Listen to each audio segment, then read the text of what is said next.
jsem nepoučitelný. A teď jsem přijel na to náměstí a neměl jsem hodinky, mobil, spěchal jsem do divadla k Bolkovi Polívkovi, jsme tam hráli. A nevěděl jsem, kurva, jestli stíhám. A teď jsem běžel po tom náměstí, říkám, ne, tady mají Orloj, ne, v Brně. No, ty vole, jedna z největších chyb v mém životě, že jsem si myslel, že v Brně mají regulérní Orloj. Mně nedošlo, že to je Brno, tak to nebude normální. Já jsem tam přiběhl a tam je to dildo. No, černý, no. 12-metrové černé dildo, vole.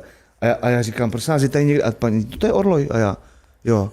A teď jsem říkal, ty vole, a kde je ciferník? A ona, to ne.